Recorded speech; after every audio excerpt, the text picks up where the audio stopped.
गृहोपयोगी साहित्याची खरेदी करताय तर आजच आपल्या टेकेट सुपर मार्टला भेट द्या। कडधान्य, डाळी, साबण, ब्रँडेड कपडे, शूज, सायकल, कॉस्मेटिक्स हे सर्व मिळण्याचं एकमेव ठिकाण म्हणजेच टेकेट सुपर मार्ट। 5,000चे भरपूर डिस्काउंट, कमीत कमी 4,999च्या खरेदीवर 5 किलोमीटर पर्यंत मोफत घरपोच सेवा।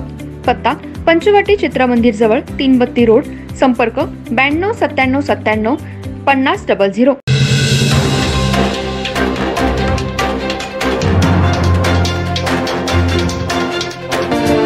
नमस्कार, मी तेजस्विनी मगदूम। एम मराठी मध्ये आपल्या सर्वांचं स्वागत आहे। पाहूया ठळक घडामोडी।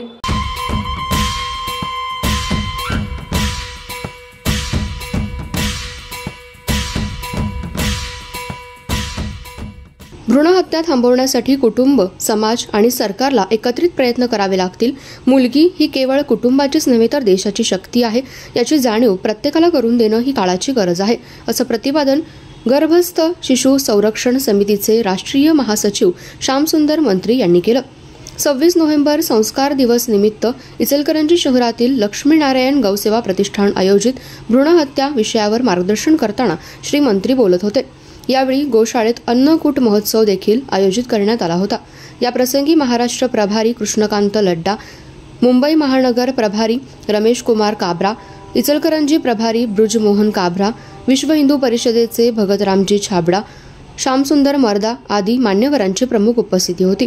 श्री मंत्री पुढे म्हणाले, गेली 28 वर्षे आपली संस्था ब्रह्मकालीन संत स्वामी श्री राम सुखदासजी महाराज यांच्या प्रेरणेने भ्रूणहत्या, गर्भपाताच्या विरोधात, सनातन संस्कृतीच्या रक्षणासाठी आणि गोमातेच्या रक्षणासाठी संपूर्ण देशात सातत्याने जनजागृती मोहीम राबवत आहे। स्वातंत्र्यानंतरच्या चुकीच्या कारभारामुळे आणि हिंदू विरोधी धोरणामुळे आपली संस्कृती आणि मूल्ये हळूहळू लोप पावू लागली। आज आपल्या भावी पिढ्यांवर धोक्याचे ढग दाटून आलेत। अशा परिस्थितीत वेळीच विचार करून परिणामकारक शोध घेणे ही आपली नैतिक जबाबदारी आहे। भ्रूणहत्या ही भारतीय समाजातील एक गंभीर आणि संवेदनशील समस्या आहे। मुलींच्या जन्मावर आधारित भेदभावामुळे गर्भधारणेदरम्यान लिंग तपासणी करून अनेक ठिकाणी स्त्री भ्रूण हत्या केली जाते। या अमानवी कृत्यामुळे देशात लिंग गुणोत्तर बिघडले। कायदेशीरदृष्ट्या भारत सरकारने 1994 मध्ये पूर्व गर्भधारणा आणि पूर्वजनन निदान तंत्रे नियंत्रण व प्रतिबंधक कायदा लागू केला, ज्यामुळे लिंग तपासणी आणि भ्रूण हत्येवर बंदी घालण्यात आली। मात्र हा कायदा पूर्णपणे प्रभावी ठरलेला नाही, कारण अजूनही अनेक ठिकाणी गुप्तपणे हे प्रकार सुरू आहेत। स्त्रीभ्रूण हत्येमुळे समाजात लैंगिक असमतोल निर्माण झालाय, ज्याचे परिणाम पुढील पिढ्यांवरही दिसत आहेत। मुलींचं शिक्षण, आरोग्य आणि त्यांच्या अधिकारांना प्रोत्साहन देणं आवश्यक आहे। सरकारच्या विविध योजनांसोबतच नागरिकांनीही आपल्या मानसिकतेत बदल करणं गरजेचं आहे।